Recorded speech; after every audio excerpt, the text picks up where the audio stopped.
Welcome to the Better Together podcast. I'm your host, Kyla, and today we have a lot of catching up to do. It's been a long time since I had a podcast episode, so we're going to be catching up on a lot, and we're going to be talking about what it really means to move, and that's physically, emotionally, mentally, and just rediscovering yourself in the process. As you might be able to tell, I'm in a new space. But before we get into all that, I'm going to start how I always start and read my Journey to the Heart entry. And this one is called It's Okay to Not Know. Sometimes we don't know what we want, what's next, or what we think our lives will look like down the road. That's okay. If the answer is, I don't know, then say it. Say it clearly, and to be at peace with not knowing. Sometimes the reason we don't know is that what's coming is going to be very different from anything we've experienced before. Even if we knew, we wouldn't relate to it because it's that new and that different. It's a surprise. Sometimes the reason we don't know is that it would be too difficult, too confusing for us right now. It would take us out of the present moment. Cause us to worry and fuss about how we could control it or what we have to do to make it happen. Knowing would make us afraid, put us on overload, take us away from now. Sometimes our souls know, but it's just not time for our conscious minds to know yet. Sometimes knowing would take us out of the very experience we need to go through to discover the answer we're looking for. And sometimes the process of learning to trust the process of going through an experience and coming to trust that we will ultimately discover our own truth is more important than knowing. The process of moving from what we don't know to what we are to learn is a process that can be trusted. It's how we grow and change. It's okay to not know. It's okay to let ourselves move into knowing. The lesson is trusting that we'll know when it's time. So I like that entry because it kind of relates to a lot of what we're going to be talking about today. So as you may have been able to tell, I have not posted a podcast episode in a little over a month. And that's because I'm going through a lot of life changes right now, which is why I'm in a new space. I ended my 6-year relationship, which I'm not going to get too in detail about, but I will share a little bit about my experience of going through the breakup aspect of it. But I'm not only going through the grieving stages of the end of a relationship, I also moved out of my apartment where I was living with my now ex-partner. So I wanted to talk about making big changes and refining yourself in the process while you make some big changes. So moving isn't just about changing locations, but it's about stepping into a new version of yourself, which is kind of what I'm doing now. So I was in my last apartment for 3.5 years, and I don't know about you guys, but I really don't like moving. It's something that I, didn't mind when I was in my early 20s, but I'm someone who, now that I am in my later 20s, I am someone who wants to be very settled in a space and feel very at home in a space, and I don't love having to refigure out my situation and making sure that I, feel at home, especially when I was at a place for so long that I felt so at home in. So a lot of this change has been trying to make my space, feel really like my space. And change can be difficult to face, especially when it comes to facing uncertainty and stepping out of your comfort zone. But it's also where I believe the biggest growth happens and where you learn about yourself the most. And I've been in this new space for a little over a month now, and like a month and a half, I would say now. And it's given me some time to adjust and feel more settled. One, I have started to build more of a community. I have a really lovely roommate who has 2 dogs, and of course I have my cat Ozzy. So my home feels very full, and I like that full feeling. And I actually do really feel at home in my space, and I'm going to talk about how I started to feel at home. It was 2 major things. One, I needed to create some sort of new routine for myself. And so I have a very specific morning routine. Not every day looks the same, but my morning routine tends to stay pretty similar, which is I wake up for my alarm typically, unless it's a weekend and I'm sleeping in. But I wake up, I feed Ozzy, which is not different than what I was doing before.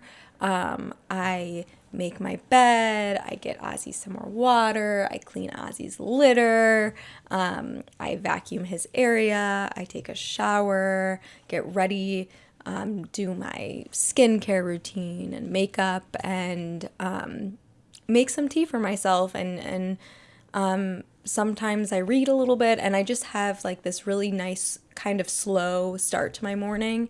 And I think building that routine and doing it in this new space has made me feel a lot more at home here, and a lot more adjusted to this new space.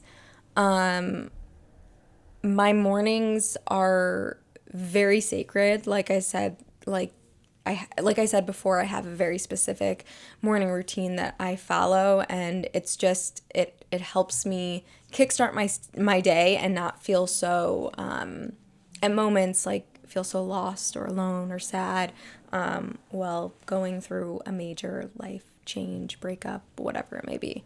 I also made some changes within my own like living situation, and now that I'm in this new space, I'm kind of starting fresh, and I'm making sure that I'm doing things as little as doing the dishes every single time, or not waiting to do the dishes after I use them, and cleaning the kitchen, every day after I am in there, which is not something I was consistent with before.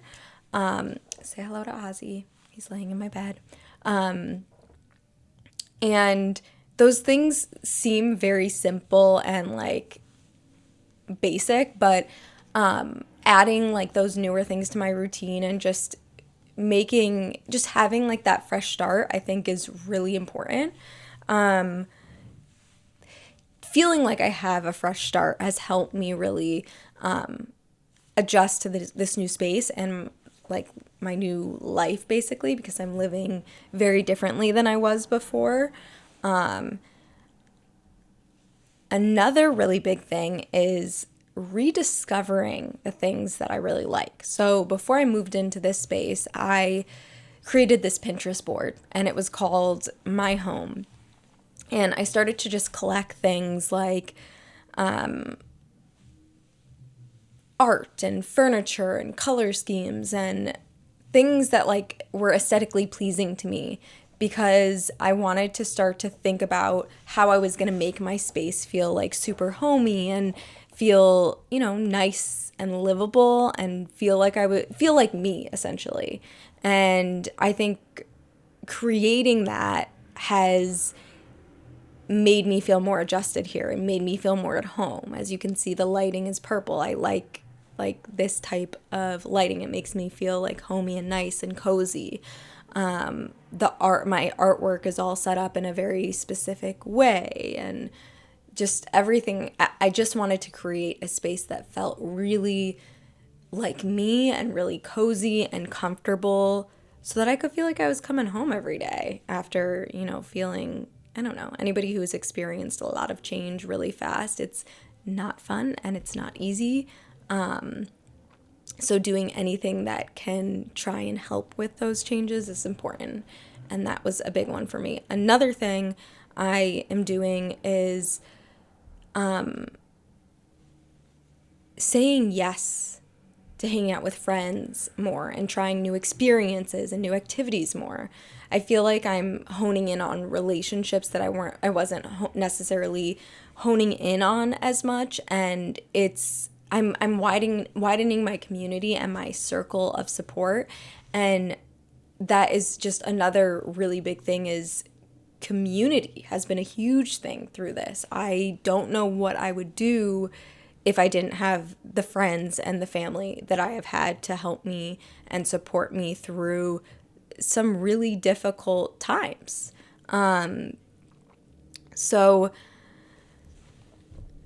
I am kind of discovering that I have more friends than I thought, which is nice. And they've really shown up for me in ways that I didn't expect or feel like I necessarily deserved.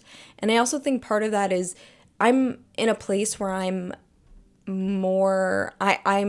able to receive, I'm more open. That's the word. I'm more open to receiving support from my friends and my family and like relying on people. And I'm learning now that I'm not in a relationship, to be more open to receiving help and to be more vulnerable around my friends and family and share more. I feel like I wasn't doing that as much, or I wasn't open to receiving support outside of my relationship in the way that I am now, which I think is a big lesson that I'm learning. And through the process of being more vulnerable with my people I trust, I'm in turn trusting myself more, if that makes sense. And I think moving forward, I want to make sure that I feel like in my relationship, I closed myself off a lot to receiving support, but also like I've always had friends. Like I never didn't have friends while I was in my relationship, but I feel like wasn't as close with a lot of people, if that makes sense. And I think moving forward, whenever I do decide to get into another relationship, a big thing for me will be to make sure that I am, keeping my circle wide and honing in on those relationships and spending and caring about them just as much as I do on whatever next relationship I get in. I think when you rely solely on your partner for support, you start to become in a codependent relationship and it becomes unhealthy. So I want to avoid those unhealthy attachment styles. And I'd be curious if anyone who has gone through traumatic or sudden loss or just any sort of traumatic experience, if you find yourself in more codependent type of relationships.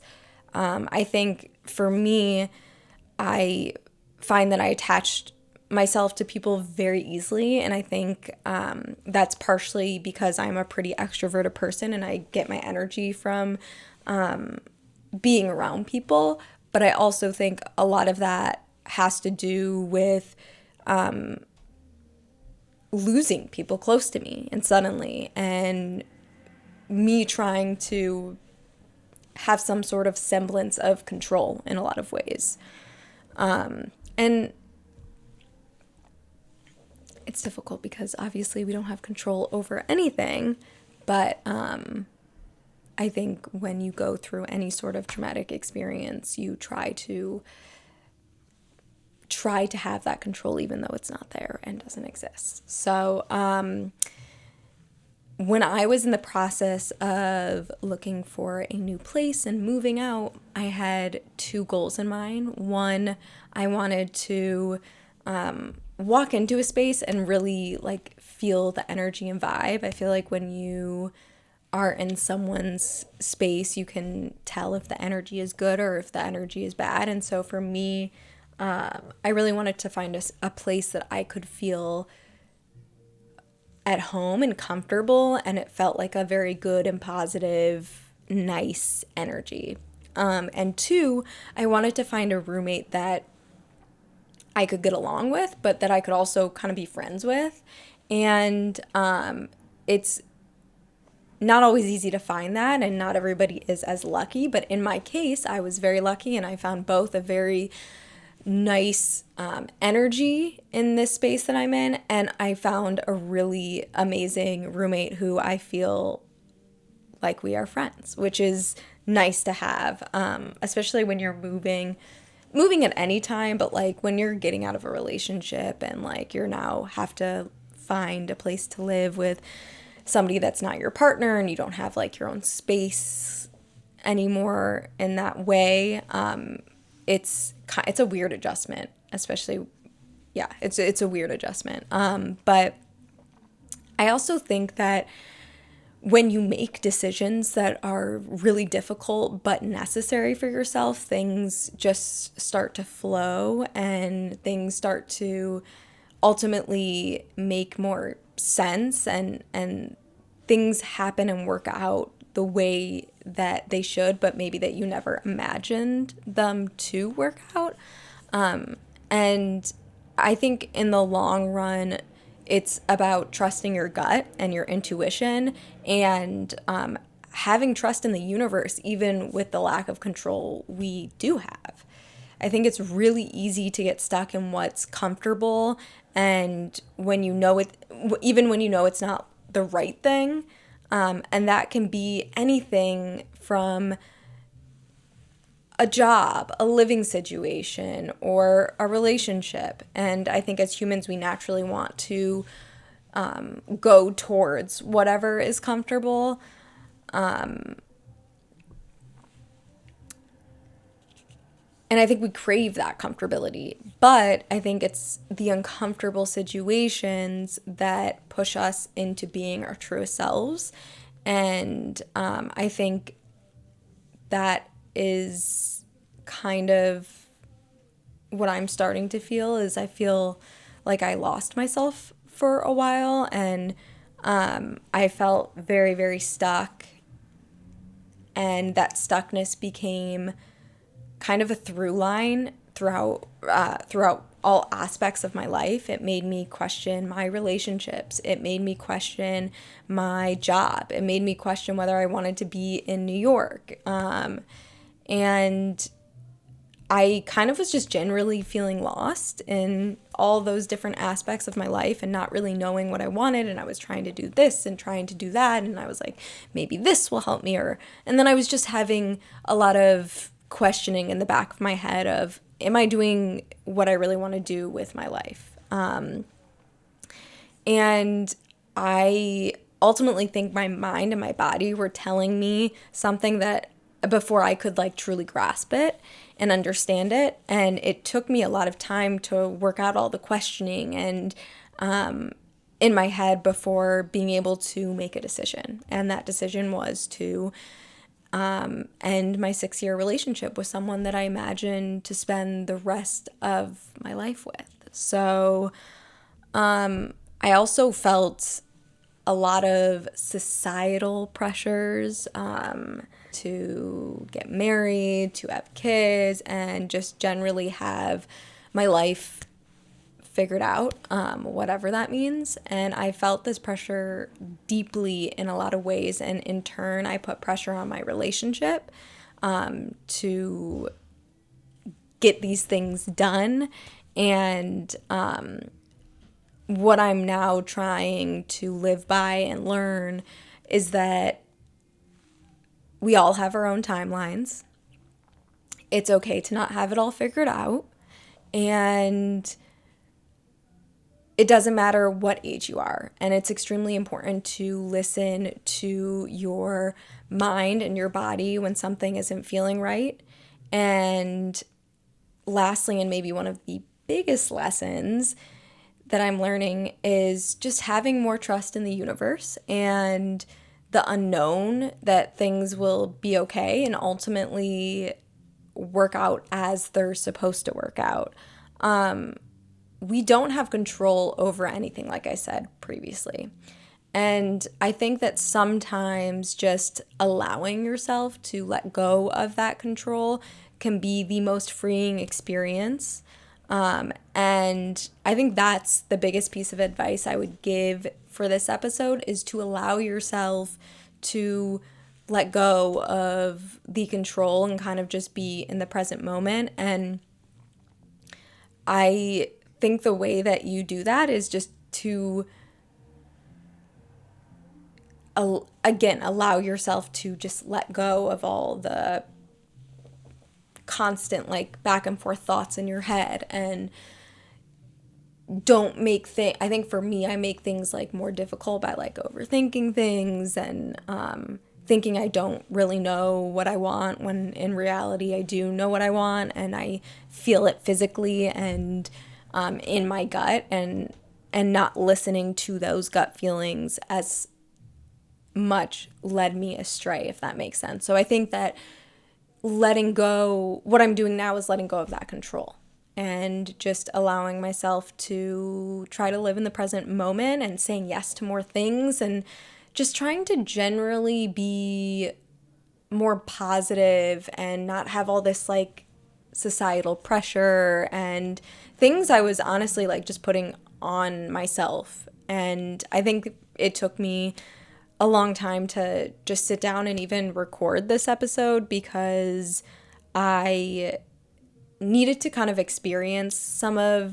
go through a lot of and experience some of these things that I'm now like learning to be able to share them with you guys, rather than like sobbing on the camera and sharing that whole side of things. But I think I am getting to a better place. I'm feeling a little bit more positive and a little more excited for, what the future brings. And I am super excited to be back and podcasting again.